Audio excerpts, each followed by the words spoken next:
Good afternoon, everybody, and thank you very much for joining today's webinar. My name is Mackenzie Walsh, and I'm a marketing manager here at Remind. Today, we're going to be talking about family engagement and how you can bring new meaning to family engagement across your entire school or district community. But before we kick things off, I do want to run through a few housekeeping items. First, you can access today's webinar by either phone or mic and speaker on your computer, as you can see in audio settings at the right-hand corner of your screen. Keep in mind that you can ask a question at any time during today's webinar simply by clicking on the Q&A button that you'll see at the bottom of your screen. Also note that we are recording today's webinar, and you can request this recording during the exit survey as we conclude the presentation, along with today's presentation slides, additional information about Remind, and other follow-up items. And now, without further ado, I'm extremely excited to introduce Jennifer Liu, Content Manager here at Remind. Thanks, Mackenzie. Today, I'm just going to take a quick minute to go over what we'll be discussing, and it's family engagement. We all know that engagement leads to positive outcomes, but it is really difficult to achieve at the district level. In fact, engagement sometimes makes communication look easy in comparison.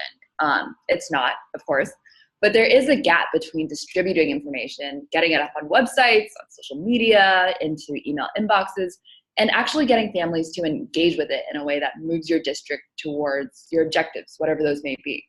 So in this webinar, we'll be discussing how you can activate engagement across your entire community. Specifically, what effective engagement looks like when you're dealing with all the moving pieces in a district, how to learn from and leverage existing engagement, and also identifying the channels that not only drive engagement, but sustain it over time as well. And as we go through, there are a couple of questions that are coming in, and we'll take a couple of breaks to address those as we move through the presentation. So just anything that comes up, let us know. So many of you are already familiar with Remind, but for those of you who aren't, here's an overview. Remind is a communication platform that lets educators, so teachers, administrators, support staff alike, reach students and parents where they are. And in most cases, as you can see here, that's their phones. Remind supports two-way communication on any device, and our platform is built for education. So we are very careful about including safeguards that help support open communication. And Remind's also been certified by iKeepSafe, which is an independent organization for FERPA, COPPA, and other privacy regulations as well. Remind's been around for nearly a decade, so there's a pretty good chance that you've heard of it from someone in your community. Today, more than 31 million teachers, students, and parents rely on Remind for communication, including more than half of all the teachers in the United States. Remind is actively used in more than 80% of US public schools, including almost 90% of Title I schools. And along with the free plan, we also offer a school and district plan that's built specifically for larger organizations. So since 2017, more than 950 customers have purchased Remind for their organizations. So that includes K-12 districts like Frisco ISD in Texas, Milwaukee Public Schools in Wisconsin, and Salem-Keizer Public Schools in Oregon. Additionally, our customers include institutions of higher learning as well as other educational organizations. But at Remind, everything we do is driven by our vision and our mission. We're really focused on helping educators, students, and parents build the relationships that lead to better learning, not just in the classroom, but in the broader educational community as well.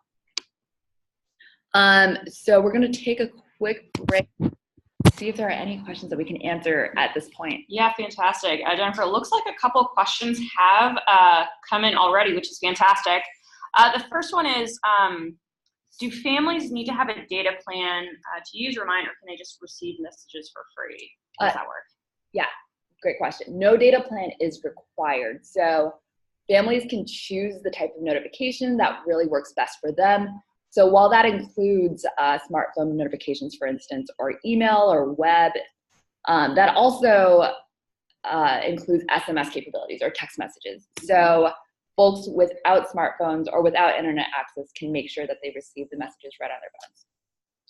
Great. And one other question that I think is worth addressing, even though we'll get to this a little later as well, is can I see current Remind usage for my district? So kind of going back to the differences between free and paid Remind, is it possible for district administrators to actually see what free usage already looks like at their particular district? Definitely. And that's a good reminder to remember to take the exit survey when we conclude this presentation. Feel free to request it, and we will follow up with your district stats. Great. Well, it looks like there are a couple other questions, but let's keep moving on, because I think we'll actually be able to address these later in the presentation. Excellent. So we're going to start talking a little bit about engagement, specifically what's at stake when it comes to family engagement. And long story short, it takes everyone in a community to support student success. Classroom teachers, families at home, school staff, and community partners as well. And when all of these stakeholders are engaged, outcomes do improve. So a body of research on class and school level interventions have focused specifically on improving both family engagement at home as well as family involvement at school. And in these studies, improving engagement has led to specific outcomes like higher academic achievement, so say assignment completion and early literacy rates, for example, better attendance, so reduced absenteeism, better persistence, as well as fewer behavioral issues. So that includes better class participation and fewer instances of redirection necessary. And as such, engagement has really become this widely accepted measure of accountability and success, whether that's specifically required by law or really incentivized, like with access to grant funds, for example. This can take the form of really specific requirements around a certain level of family and community engagement. So a good example of that is federal requirements like ESSA, and they can also be at the state and local level as well. We've also seen engagement built in as a key part of broader initiatives. So for example, initiatives for combating chronic absenteeism often depend on a certain level of family and community engagement there. The challenge is really finding an actionable way to improve engagement across your entire district community. And this is a really interesting topic to consider because mass communication systems provide coverage, but they don't really solve engagement. And it's also interesting to consider that classroom engagement between teachers, parents, and students is often really disconnected from what happens at the school and district levels within a community. And even in these situations, teachers can still struggle with understanding or meeting expectations for engagement. So if you take a quick look at the stats here, we conducted a survey of teachers who don't use Remind last year, and we found that there's a pretty significant percentage of classroom teachers who either don't really, who don't have visibility into their school's expectations for family engagement, or even if they do, feel like they don't have the appropriate tools to meet them. And so with that in mind, we wanted to spend some time talking about what it means to bring engagement to your entire district. Really quickly, Jennifer, do you want to chime in with one question that feels really relevant to this section? Does Remind provide translation feature for ELL families? So thinking about some of those harder to reach families, can Remind provide for those folks as well? Yeah, definitely. That's a great question. And Remind offers a couple of different translation features. So first is the ability for educators to or for anyone really, to translate messages into a different language before sending it out. Our translation is powered by Google Translate, and that right now includes more than 90 languages. The Remind app is also available in 6 different languages. I believe that includes Spanish and French, German, Portuguese, Chinese, and also obviously English. So that is an available resource as well. Great. Let's see, another question that came in is, I sometimes need to send a message to a subsite of my parents. How would I actually do that? That's a great question. So at the school and district levels, it's possible to create separate classes for your specific needs to include different people. But if your organization chooses to integrate Remind with your student information system on the paid plan, you can actually send messages based on user role and other criteria as well, with a couple of exciting features that we have coming down the pipeline this year. Great. Looks like a couple more questions, but let's keep going and we'll come back to these later. Great. So we'll start with this. So to think about what's really necessary for effective engagement, visualize your district ecosystem. So in this illustration here, each section really represents a different but vital type of engagement. Starting at the very top, we have district communication, which is really least frequent and also broadest in scope, just because the district office is often the authoritative source for a lot of urgent or logistical information, ranging from everything from school closures to sort of attendance for particular students. Under that is school communication, which is more frequent, more personalized. This really spans the range of topics that are relevant to a specific school community and often includes activities, events, and other news updates sort of from around that community. And holding everything together is classroom communication, which, as we kind of alluded to before, is the most frequent and most personalized in terms of really encouraging active engagement. And you can see that this is why it serves as the foundation for school and district engagement as well.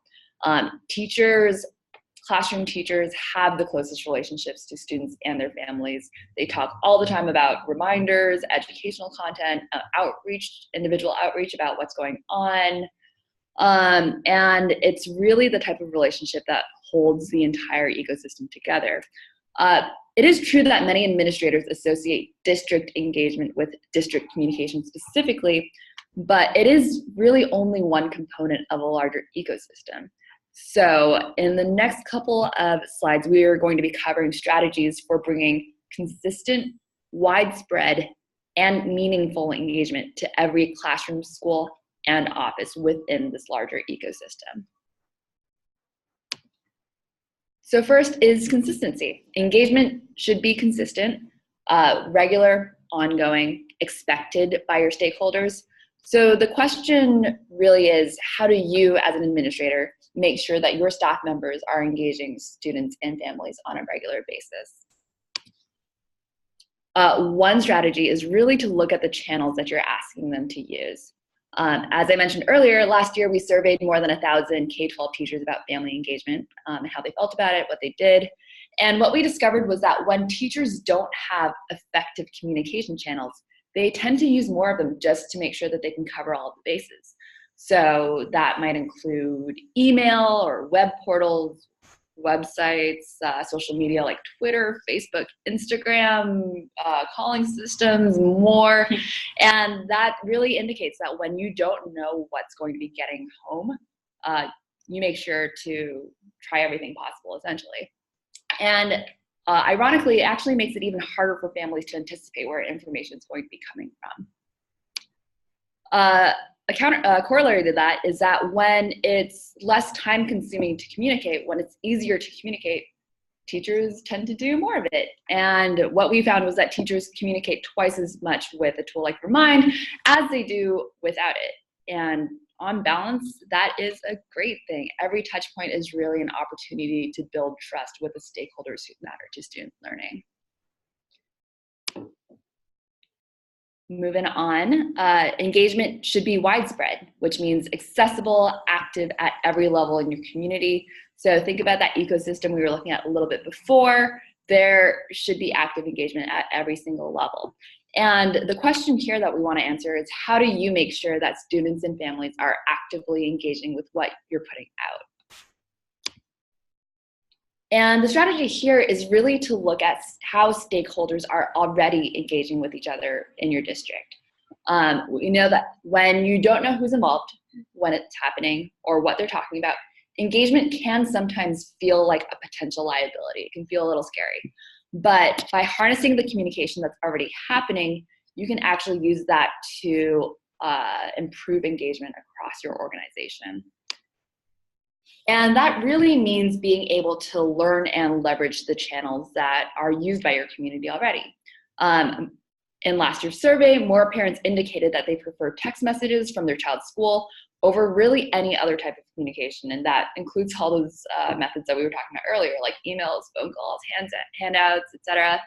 And if you think about it, it really does make sense. A lot of parents might not constantly be on Twitter or check Facebook all the time, especially when you need them to get that information you're putting out. And I think we can all admit that they are even less likely to proactively check school websites or portals. But we do know that they are on their phones and texting all the time. So how do we make sure that that's where the information goes to? And you know, studies from, or statistics from the Pew Research Center say that 95% of all American adults own a cell phone of some kind. For younger Americans, that's virtually everybody. So the final area here is meaningful engagement. How do we make sure that engagement really strengthens relationships and contributes to a positive climate? Answering the question of how can you sustain and scale district engagement over time? And the key here is really in meaningful communication, specifically how making engagement both valuable and meaningful for stakeholders in your community. So while information that's valuable is timely, it's relevant, it's getting a notice about school closures when you need to, in order to make the appropriate arrangements, things like that. It also includes positive outreach, both individually and more broadly.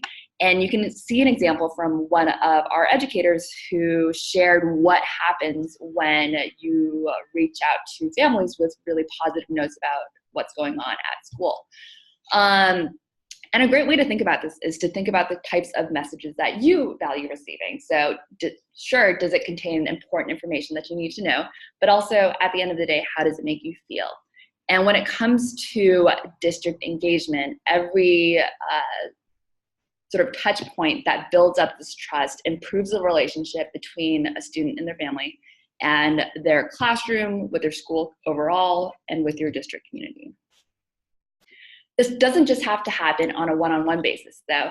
A large district recently purchased Remind through a state initiative to combat chronic absenteeism, and this initiative included two separate approaches to engagement. So on the community level, it included positive education around attendance, like how it's counted, why it's important, what families can do. And individually, it also built in space for one-on-one check-ins and interventions as well. So it's an example of how meaningful engagement isn't just a nice to have or something that teachers can do when they have the time. It can be really programmatically incorporated to help improve key student outcomes as well. All right, before we move on to the next section, we're gonna take a little break to see if there's any questions we can answer. Quick break. Looks like there are a bunch of questions coming in, which is fantastic. One that actually I think is most relevant to this last slide here is how do you get teachers into the habit of actually sending out regular communication, especially if that's not necessarily something that they're used to doing? That's a really great question. And I think where we found the most insight is from a lot of our school and district customers right now. Mm-hmm. So for one of our district partners, the key for them was really finding opportunities to create new habits out of their teachers' existing workflows. So staff members were required to send home weekly newsletters already, and it made sense for them to require them to also send home one Remind announcement a week to start. And for many teachers, that was just combining those two requirements: send home your weekly newsletter with Remind. And from there, once they saw how it integrated with workflows, it sort of opened the door to more regular, more creative usage as well. Awesome. Yeah, I think that's a really great case study in how you can potentially form those good habits early. Another question that came in, which we'll kind of cover in the next section, but do you think is worth addressing right now, is does Remind support communication between families and the district? Thinking again about that pyramid, you know, the discrepancy between the district level at the very tippy top versus classroom level is pretty great, but how can you ensure communication between families and the broader district? Yeah, that's a great question. We'll go into some of the product screenshots in a little bit, but the Remind School and District Plan also offers administrators the ability, both at the school and district level, to send out organization-wide messages. Mm-hmm. And there are a ton of options for enabling two-way communication there, depending on the types of messages you're sending. So, for example, I believe at the school level, when you send out a school-wide message, families can, if you choose to, reply. I think the controls are a little bit different at the district level, just to make sure that it's manageable for administrators there. But the messages that we do offer support a wide range of engagement. Wonderful. Great. So it's a great segue into this next section, which is specifically about how you can activate engagement with Remind. And digging into that Remind plan here, you really do have the ability to engage an entire community of connected stakeholders. And there are a couple of different ways here. First is really improving your reach by rostering your district from your student information system, which we mentioned a little bit earlier. Making sure that everybody who needs to be connected to your community is getting the information they need to help their students succeed. You can also protect your community with instant access to message history, as well as other administrator management tools, including some of the safeguards we talked about earlier, to ensure open communication within your community. And finally, the Remind plan gives you the opportunity to really dig in and measure engagement across your district ecosystem. And here's a quick look at what that could look like. It's an example of one of the district dashboards that's available with the Remind plan. And you can see here that it's possible to see and track engagement across your district over time. And this really includes not only what's going on at the district level, but you can drill down into engagement at the school level per campus, as well as the individual classes within that school. As I mentioned earlier, as an administrator, you can also manage district communication directly from Remind. So if you take a look at the dashboard here, up in that nav bar at the top, when you go into messages, that's where you have the ability to send out messages or to communicate with your community directly. And there are several other features here as well to provide oversight, visibility, and transparency into your community, as well as the ways that they're engaging. So it is flexible enough so that whether you're rolling out a targeted initiative for specific outcomes, like solving or addressing chronic absenteeism, for example, or you're looking to generally improve engagement and district climate, Remind really does give you that platform and the tools that let you activate engagement across your entire district community. So I think this is a good time to wrap things up and see if there are any other additional questions that we can answer. Amazing. Thank you so much, Jennifer. Really appreciate it. Do want to ensure that we're getting to all these questions that are coming in. The first one is actually about the integrations feature that you mentioned a second ago. Can you talk about integration with student information systems or how parents/students can opt in? Yeah, that's a great question. And with SIS integration specifically, what we refer to rostering often, is you can automatically create accounts and classes from data from your student information system. So currently that comes in two different options via CleverSync, so that transfers data to Remind via Clever, or DirectSync, which transfers data via SFTP. That really ensures that everybody who needs to be part of your organization on Remind really does get registered, gets on board. On the other hand, we do recognize that there are instances where opting in is incredibly important as well. So parents and students can, as always, sign up individually if they aren't in your student information system, which is really helpful for extended family members who want to be involved, or helping out families that moved into your district in the middle of the year, for example. Awesome. And a very related and timely question, how long does it actually take to get rostering set up?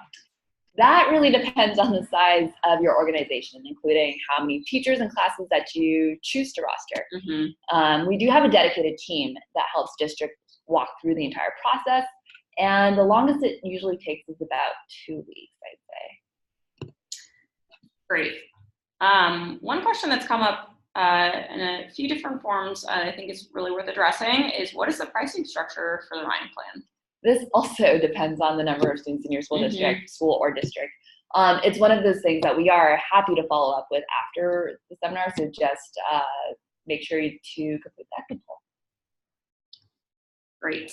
Looking at some of these other questions, we touched on this earlier in the presentation, but do you think it's worth returning to? What are the protocols for data privacy? That's a great question. Because we are built for education, we do take privacy very seriously.